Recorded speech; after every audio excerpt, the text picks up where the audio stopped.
tardes, estamos en una nueva emisión de Incluyendo y hoy con un programa demasiado especial. Por un lado nos embroma la coyuntura con el ataque brutal a Tiempo Argentino.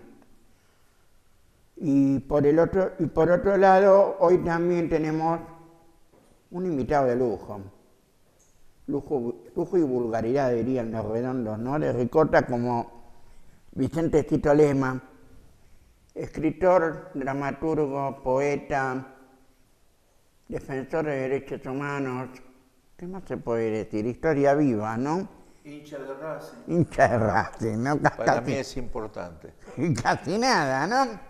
Bueno, vamos a empezar un poco por la actualidad, porque tiene mucho que ver con la discapacidad. El ataque a Tiempo Argentino fue prácticamente muy similar a la de un grupo de tareas en la última dictadura genocida.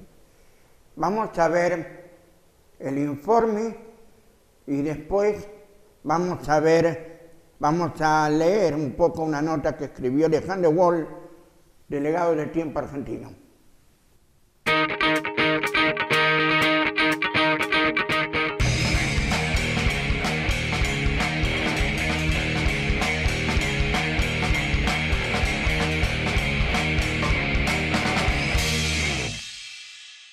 Bueno, ayer apenas pasada la medianoche, ingresaron unas 20 personas al edificio donde está Tiempo Argentino y Radio América. Ingresaron por la puerta de Radio América, que tiene una entrada independiente, no había nadie en la radio y forzaron una puerta que separa Radio América de Tiempo Argentino. Ahí había 3 compañeros nuestros cuidando las herramientas de trabajo, que, como está aclarado en un acta del Ministerio, somos nosotros los que estamos resguardando esas herramientas para poder sacar el diario. Nuestros 3 compañeros fueron sacados por la fuerza, agredidos. Desde ahí nos avisaron y concurrimos. Nos encontramos con un edificio tomado, se escuchaba ruido de destrozos, hicimos la denuncia policial y después, por la presión de los medios, los compañeros que se acercaron al diario, logramos ingresar al lugar con la policía. Nos encontramos con 16 de estas personas, entre ellas Mariano Martínez Rojas, que es la persona que dice ser el dueño de La Razón Social que editaba Tiempo Argentino antes, pero que no tiene ningún derecho sobre este inmueble, porque este inmueble es un inmueble de un tercero con el cual tenía un contrato de alquiler que está rescindido. Entonces no tenía derecho a estar acá. Una patota que vino acompañada de Mariano Martínez Rojas, que es el supuesto dueño de la radio. Él dice que es el dueño de la radio, todavía no pudo acreditar que es el propietario. Entró por la fuerza, le pegaron a la persona de seguridad que estaba afuera en el hall de entrada, que además es una persona que sufre una discapacidad. O sea que con el agravante, ¿no?, de haberle golpeado a una persona que no se puede defender, bueno, entraron, destrozaron todo, destrozaron la redacción de Tiempo Argentino, destrozaron también a nuestra radio, nos cortaron el teléfono, sacaron todos los cables de lo que se necesita para transmitir y bueno, y realmente terminaron de silenciar nuestra voz porque ya hace 15 días habían ingresado en la planta transmisora y al ingresar en la planta transmisora nos sacaron del aire. Entonces, a partir de ese momento estamos solamente transmitiendo por internet. La policía argumentaba que la fiscal era la que le ordenaba hacer todo eso, pero lo que hizo fue actuar con muchísima pasividad ante los hechos y recién cuando nosotros tomamos la iniciativa de ingresar nos acompañó y tomó los datos de las personas que estaban adentro. Creemos que podría haber hecho mucho más que eso, ya sea por orden propia o por la justicia. Creo que no se tuvo en cuenta los daños que se estaban causando y terminan siendo funcionales a estas personas que rompieron todo y hoy están en sus casas. Trataron de dificultar a que Tiempo salga porque rompieron elementos clave para salir de Tiempo. Rompieron el servidor, cortaron los cables de conexión de las computadoras, fueron a administración y rompieron la puerta de ingreso. Fueron a afectar los elementos claves para la salida del diario. Por eso nosotros decimos que acá se quiso afectar la salida de Tiempo y los puestos de trabajo de los compañeros que los autogestionamos después del vaciamiento de Sergio Polki y Matías Garfunkel. Nosotros vamos a seguir haciendo lo que hacemos, periodismo, comunicando. Y bueno, y la verdad es que es una buena noticia dentro de todo este panorama negativo que todos ustedes, nuestros colegas, estén acá acompañándonos y estén difundiendo esto que está sucediendo en la radio y en Tiempo Argentino, que es muy grave, porque en este país hay leyes laborales, hay un estatuto del periodista profesional y esta situación se lleva puesto el estatuto y se lleva puesto las leyes laborales. Entonces, si hay justicia, que haya justicia para todos los temas. El grupo de tarea que recibimos a la noche no va a frenar ni la salida de Radio América ni la salida del tiempo argentino. No nos van a frenar porque la libertad de prensa está en juego, porque nuestras fuentes de trabajo están en juego y no nos intimidan la violencia que puedan ejercer estos muchachos.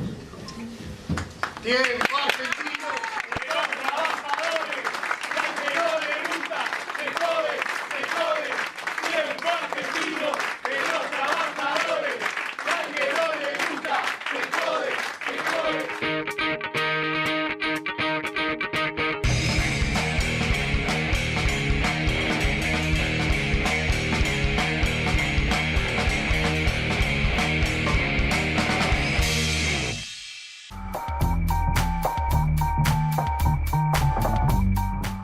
Como vieron recién, el ataque fue feroz, nadie se lo esperaba. Y les comentaba hace un ratito que el delegado de Tiempo Argentino escribió una nota para la Garganta Poderosa, que salió publicada en el Facebook, que se titula "No podrán ponernos de rodillas".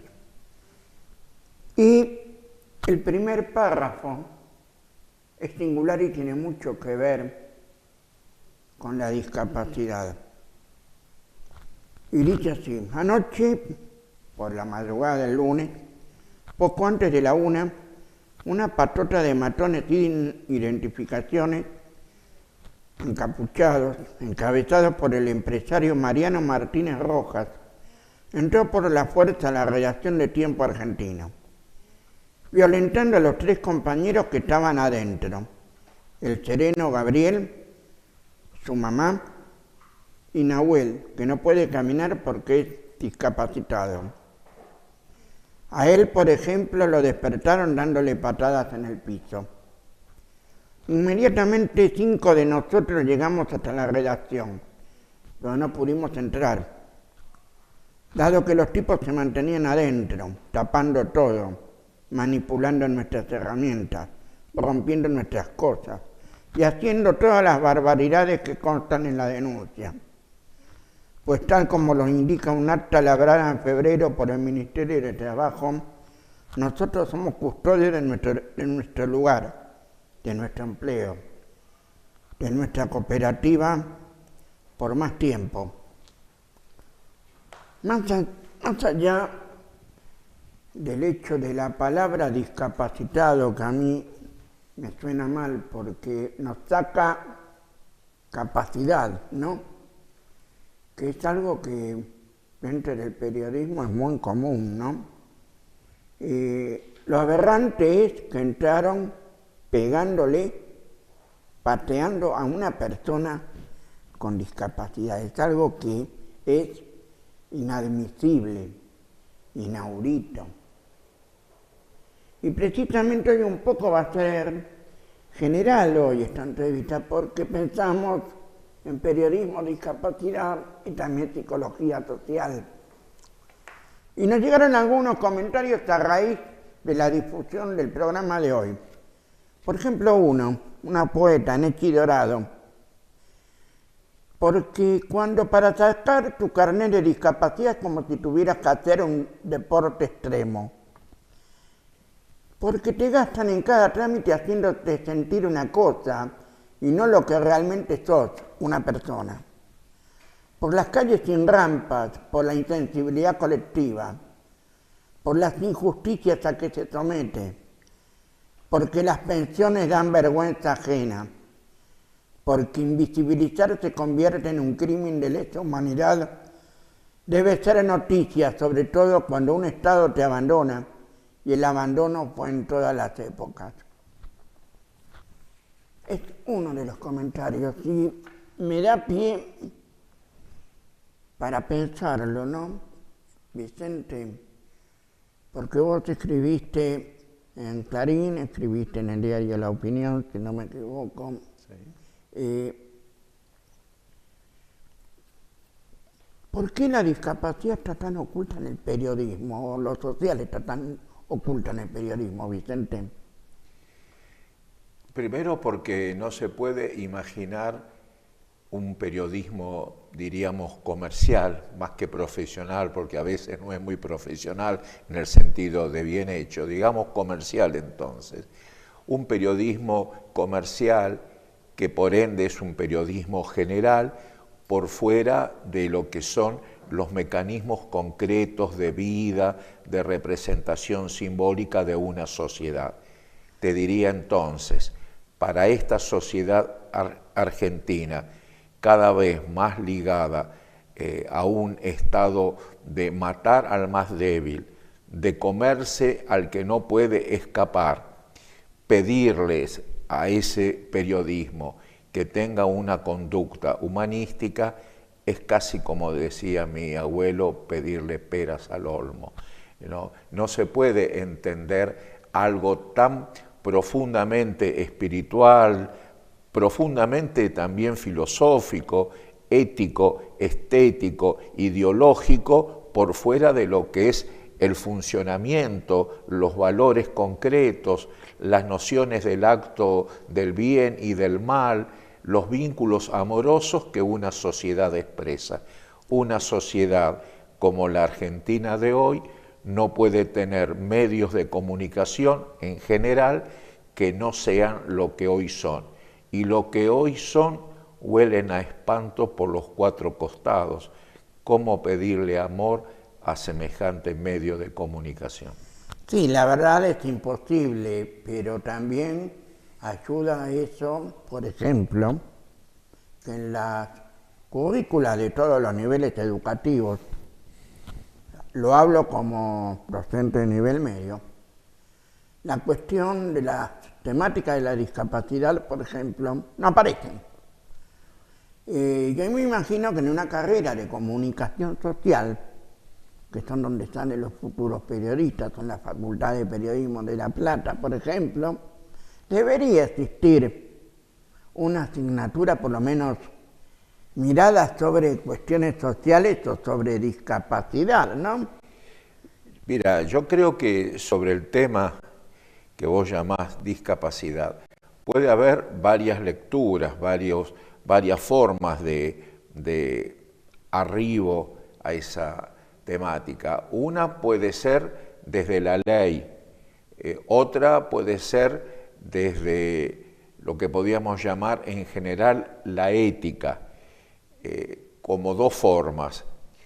Las formas de arribo a una cuestión desde la ley en general no son las mejores, porque, por ejemplo, ahora está prohibido la aplicación del electroshock en general a las personas con problemas mentales, con sufrimientos específicamente mentales.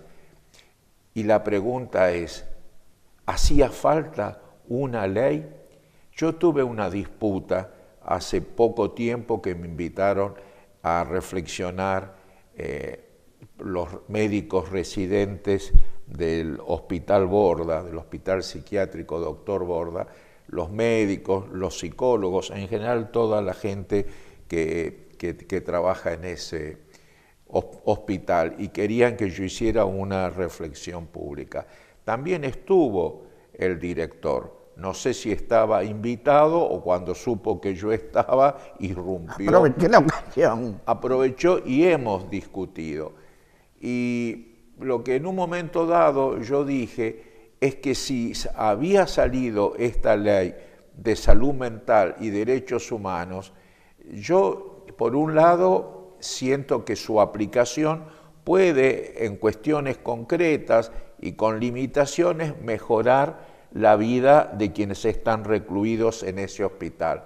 Pero no pude dejar de decir cómo fue necesario que saliera una ley encaminando y sancionando las conductas de castigo, de vejación de los derechos humanos de personas que merecen el respeto y el amor de todos. Quiere decir que esos médicos, esos psicólogos, psicoanalistas, terapistas en general, necesitan que una ley diga que se aplican el electroshock, que se aplican torturas a los enfermos mentales, van a ser sancionados.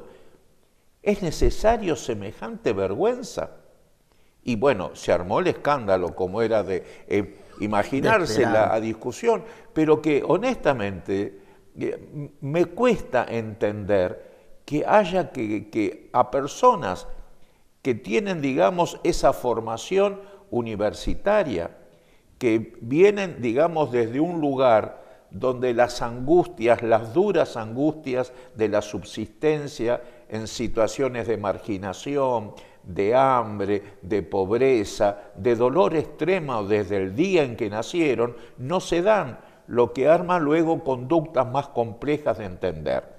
Pero mínimamente las personas que se reciben de médicos, psiquiatras, psicólogos, psicoanalistas, terapeutas en general, enfermeros incluso, ya son personas que transitan por un nivel de educación en el cual es de esperar que el tema de la ética, de la gestación de vínculos fraternales con los demás, especialmente los que están en un hospital, palabra amorosa que habla de buena recepción, buen trato. El hospital era un espacio hospitalario, un espacio para los actos del bien. Y a hoy por hoy uno habla de hospital y ya tiembla, porque sabe que no va a ser bien recogido, sino va a ser maltratado. Pero que haya que sacar una ley ante el escándalo de los muertos, de los torturados, de las personas que cotidianamente sufren su situación de reclusión en un hospital, y que haya que prohibir el vejamen, la tortura, realmente me espanta. Es decir, si tuvo que aparecer la ley, es porque el amor no existió. Y acá viene el tema de fondo. En los últimos tiempos, mucha gente me dice, pero Vicente, hablas demasiado del amor, de los vínculos fraternales. Bueno, voy entonces a decir así, en el capitalismo es imposible el amor, en el capitalismo es imposible los actos reales de fraternidad, la civilización es imposible en el capitalismo. Bueno, entonces la única cosa que puedo es decir, en el capitalismo solo es posible la muerte y a partir de ahí aceptar todo lo que viene. Lo otro, eso era en general lo que pensaba nuestra generación, pero hoy no es el tiempo de nuestra generación. Entonces trato también, y lo digo casi contradictoriamente, de no abandonar los sueños de mi generación, mis propios sueños, pero también entender que estamos viviendo en una civilización que del amor es casi como un alejamiento total, hasta diría natural. Viviendo en estos sistemas, lo único que se puede ser es más cuidadoso, un poco más bueno, pero todas cosas de pequeña escala, porque no se puede existir dentro de una forma organizada de vida para la muerte y pretender que dentro de esa organización general asuman las buenas conductas. Diría que lo común es que en un hospital no haya una actitud hospitalaria y que haya que poner una ley que prohíba torturar en un hospital psiquiátrico. A partir de ahí, creo que todo lo que sucede puede ser explicado y que voy a pensar de medios de comunicación que están al servicio de lo peor del capitalismo. Gente que no cree en la ética desde ya, porque también te lo aclaro, tuve disputas tengo disputas en muchas partes. Tuve disputas en la Universidad del Comahue. En la carrera de psicología, que estaba a cargo de una joven filósofa talentosísima que carga con su discapacidad porque le es imposible el caminar, está recluida diariamente en una silla de ruedas, y a pesar de todas esas dificultades, ha generado un pensamiento lúcido. Le quitaron la cátedra. Encabecé una disputa en esa universidad. Pedí al rector que hiciéramos una discusión pública porque la cátedra de ética la sacó. Es decir, no existe más ética en la carrera de psicología en la Universidad del Comahue, en la Patagonia, como si fuera un tema menor, que te podés recibir de psicólogo y no estudiar ética. Muy bien, vos algo de eso también dijiste. ¿Qué voy a esperar de ese psicólogo cuando va al hospital y los mismos mecanismos manicomiales lo van llevando a esas conductas que en el fondo son de naturalizar los actos del mal? Yo estoy convencido que una universidad, y ya perdí la cantidad de años que trabajo en la universidad, no cambia la vida, pero es un instrumento que ayuda, es decir, no es lo único, pero también ayuda a ese conjunto de formación. Y si ya desde la universidad el tema ético es reemplazado por la cuestión deontológica, la diferencia para los que nos escuchan y a lo mejor no trabajan mucho con este lenguaje es que la ética se refiere a los actos del bien y del mal como públicos, dirigidos no solo al sujeto, sino al vínculo con los demás a nivel general. Y la deontología sería el buen comportamiento profesional, como si pudiera haber un comportamiento profesional por fuera de un comportamiento en la vida. No es qué es lo bueno para un abogado y qué es lo malo, qué es lo bueno para un psiquiatra y es lo malo, porque si lo sacás de las relaciones generales, puede ser entonces éticamente un buen médico cuando es una mala persona en sus relaciones en general o cuando no conoce realmente a fondo cuáles deberían ser las marcas de su conducta, las huellas. No sé si estoy yendo hacia donde quería que hablara, está porque entro en mis propias contradicciones. Es decir, soy de los que cree que también en la calle, en eso que llamamos la universidad de la calle, hay momentos fundamentales para la formación de los seres humanos. Así como los griegos históricamente dividían entre la doxa y la episteme, es decir, la doxa como el conocimiento real, cotidiano, que todos debemos manejar, y el episteme como un conocimiento más sofisticado.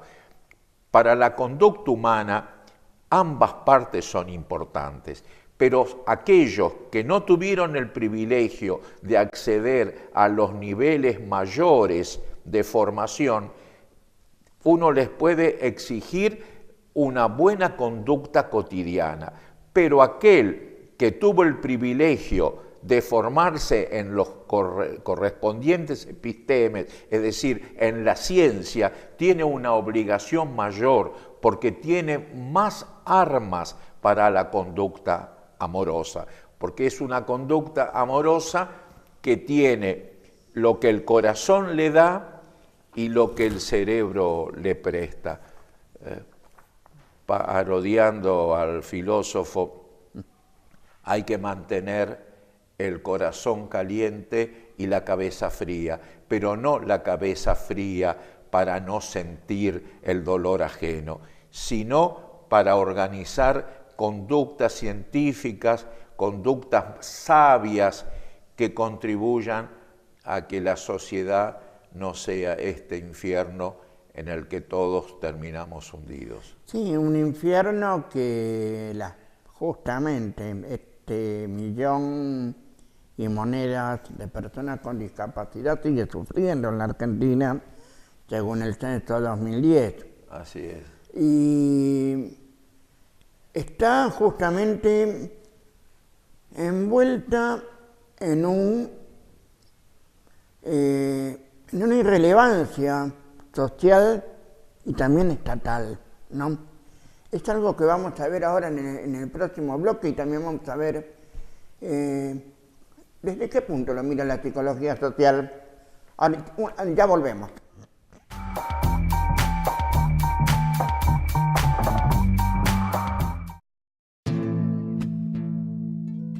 el socialismo desde donde tiene que surgir, que no es desde la presidencia de la República. No se decreta esto.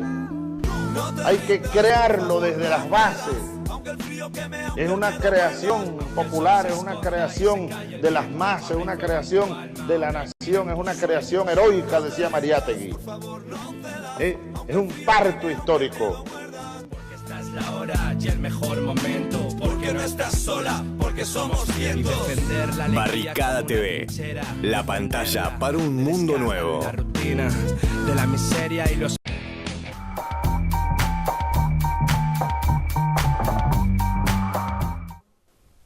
Bueno, volvemos y después de la explicación sabia de Vicente, se me estaba ocurriendo, cuando yo estaba pensando en el programa, porque fuiste discípulo de Pichón Rivière. Así es. Y ¿desde qué punto de vista mira, por ejemplo, la discapacidad, Pichón? Pichón habla del vínculo, básicamente.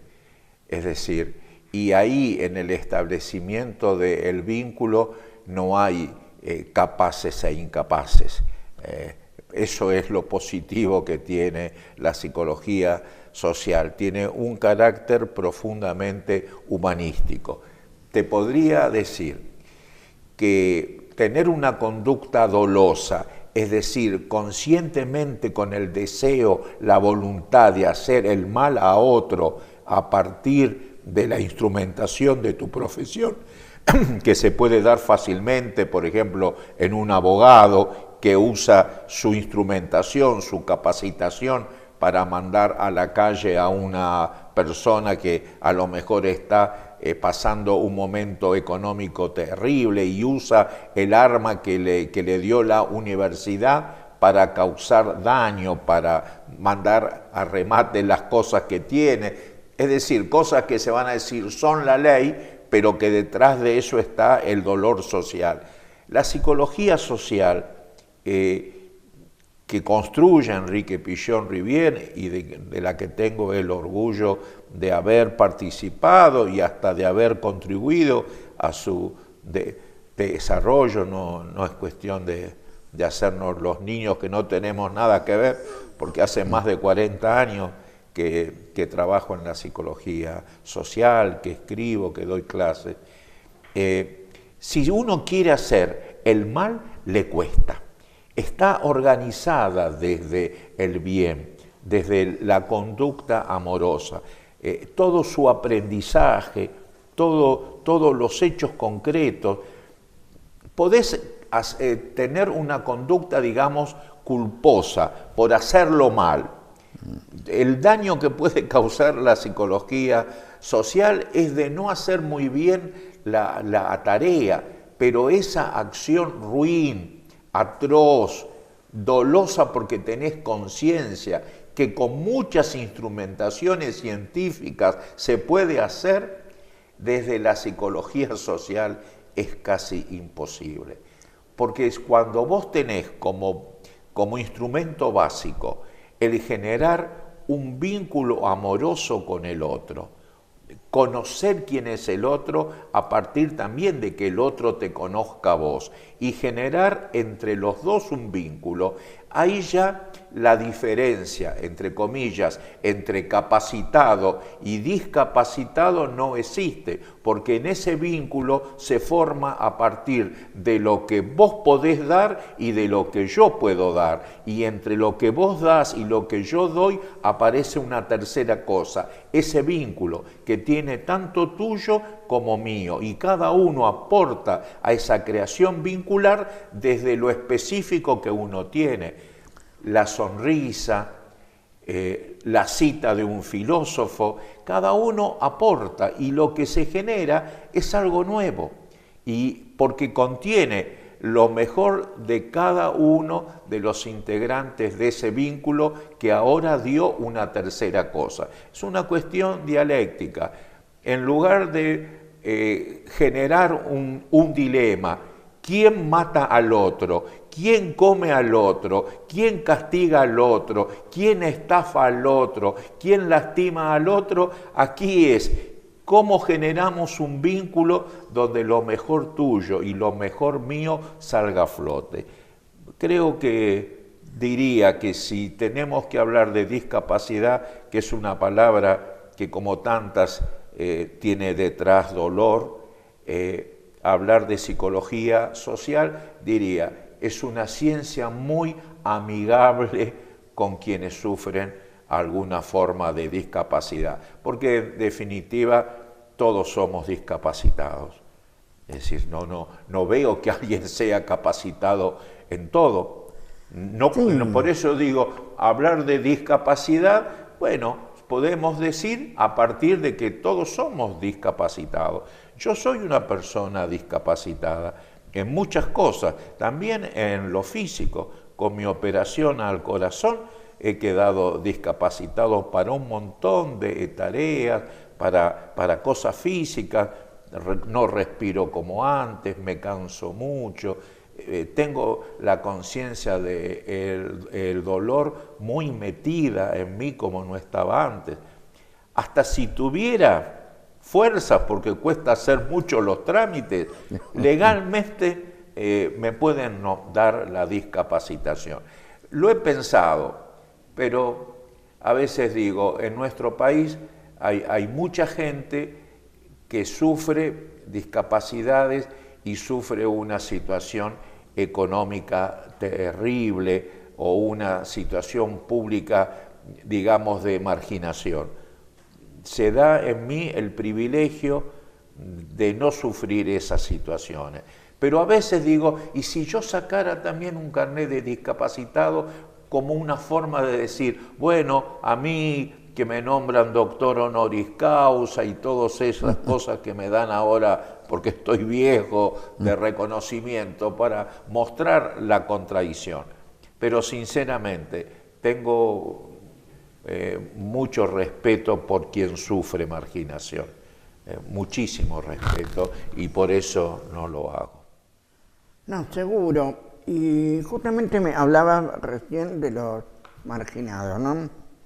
Y vino otro comentario, ¿no?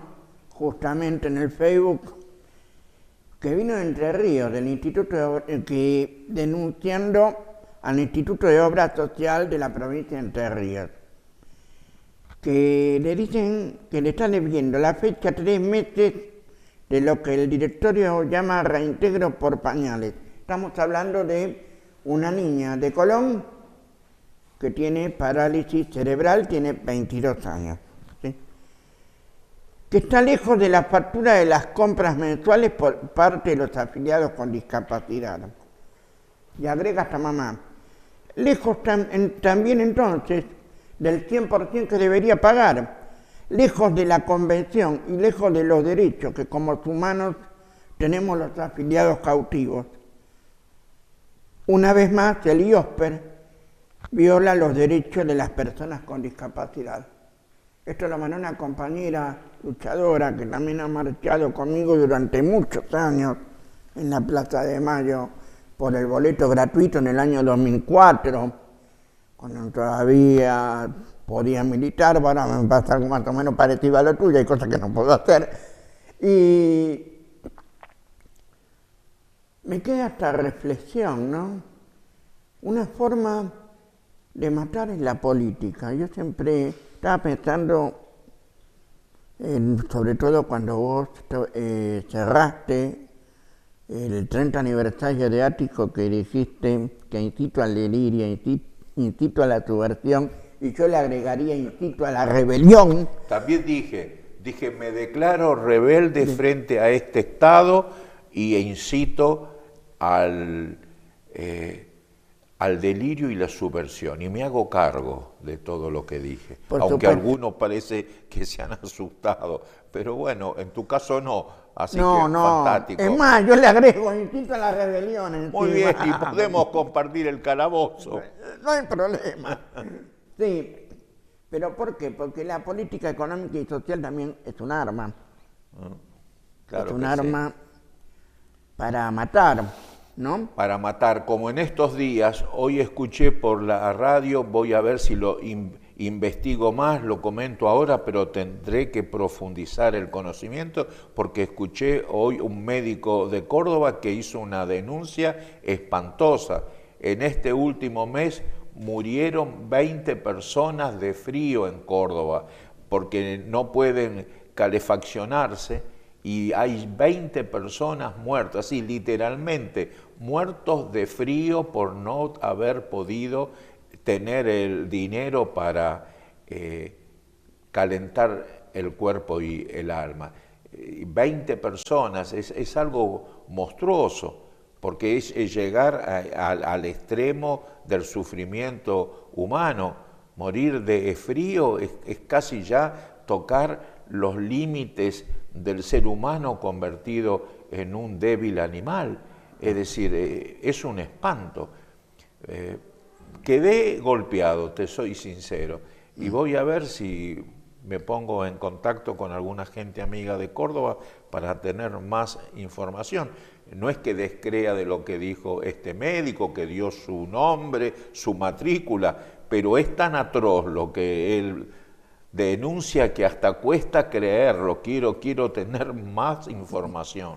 A mí no me extrañaría nada viendo ya, por ejemplo, gente durmiendo en la calle, acá en Caballito, o en los cajeros automáticos a la noche. Sí, vemos ya lo que se está viendo es un escenario parecido al de hace unos 10 años, un poquito más, ¿sí? Desde el 2001, más o menos. Y con fríos muy fuertes como los que estamos sufriendo ahora, realmente la situación genera a nosotros angustia, y al que la sufre lo pone en una situación de extremo peligro frente a la muerte. Bueno, vamos a hacer un corte y enseguida volvemos y vamos a hablar un poquitito de alguien que está muy olvidado, Jacobo Flickman. Ya volvemos.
Bueno, volvemos para el último bloque de este Incluyendo, y habíamos comentado que íbamos a, por lo menos, recordar, ¿no?, a Jacobo Flickman, un poeta olvidado completamente, ¿no? Tal vez ahora se lo empieza a nombrar, y a mí me pone muy feliz porque se hace justicia con el poeta, con Jacobo Flickman, y se hace justicia con la poesía, porque su poesía merece integrar ese cuerpo social, ese cuerpo colectivo de belleza, ¿no?, tan necesaria para la vida, tan imprescindible para la vida.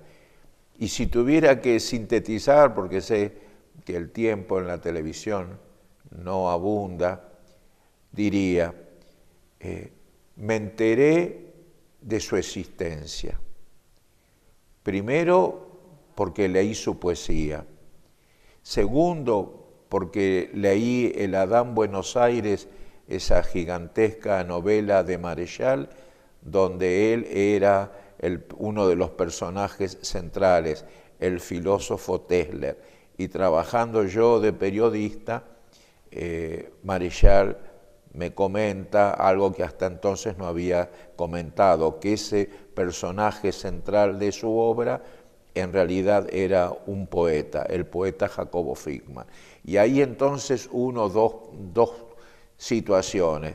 Una, a partir de mi acercamiento de joven al surrealismo, a partir del pintor Juan Valleplanas, yo conozco la existencia de Fickman, busco sus libros, los leo, me emociono, porque es un poeta realmente increíble. Trabajando como periodista, a partir del reportaje que le hago a Marechal, me encuentro con un ser filosóficamente también de un valor muy, muy destacado, pero además de una personalidad realmente interesantísima. Todo esto determina que quiera encontrarlo, porque cuando pregunto por él, aquellos que lo habían conocido, todos daban una sola respuesta: debe estar muerto, y si no muerto, loco, porque tenía una conducta muy diferente a todos nosotros, y para un poeta con una conducta así, seguramente que el manicomio fue su destino final.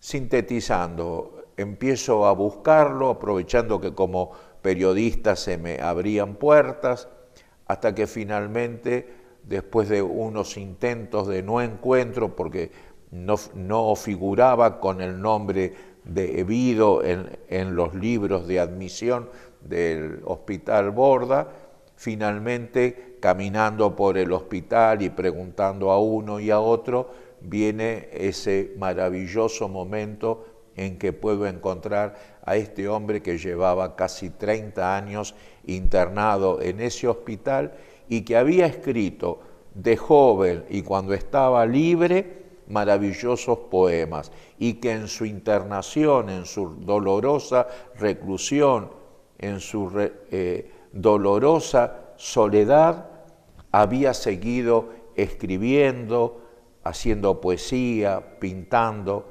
Me encontré con él, quise reparar desde mis fuerzas lo que había sufrido, luché para que la justicia declarara lo injusto de su internación, no lo logré, el aparato del Estado es muy potente, pero sí logré que me nombraran su curador y tuviera así la posibilidad de que todos los viernes hasta el día lunes podía él vivir en mi casa. Y durante esos 2 años, los 2 últimos años de su vida, lo iba a buscar al hospital y después nos íbamos como amigos a caminar por el mundo, a cambiar ideas, a leernos mutuamente poemas. Aprendí muchísimo de él, voy a estar para siempre agradecido. Y he escrito por él mucho, y a partir de todas las cosas que escribí sobre él, pienso que esa soledad que sufrió, ese desconocimiento que tenía la sociedad sobre su obra, de alguna manera ha sido roto ese silencio. Y hoy por hoy mucha gente joven lee a Fickman, y mucha gente que de golpe tiene posibilidad de un medio de comunicación me pregunta quién era Jacobo Fickman, y al contestar abrimos la expectativa para que otra gente pueda acercarse al mundo de Jacobo Fickman. Lo primero, ya que los medios ahora de internet y todo eso funciona rápido, Jacobo Fickman, poeta, entren y van a encontrar un universo maravilloso. Seguro.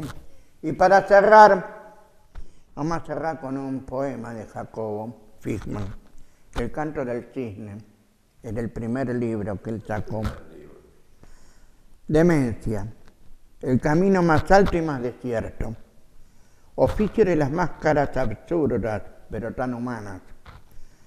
Roncan los extravíos, tosen las muecas y descargan sus golpes, atónitas lamentaciones. Semblantes inflamados, dilatación vidriosa de los ojos en el camino más alto y más desierto. Se erizan los cabellos del espanto, la mucha luz alaba su inocencia. El patio del hospicio es como un banco, a lo largo del muro. Cuerdas de los silencios más eternos. Me hago la señal de la cruz a pesar de ser judío. ¿A quién llamar? ¿A quién llamar desde el camino tan alto y tan desierto? Se acerca Dios en pilcha de loquero y ahorca mi gafiote, mi gañote, con sus enormes manos sarmentosas, y mi canto se enrosca en el desierto. Piedad, hasta el próximo miércoles.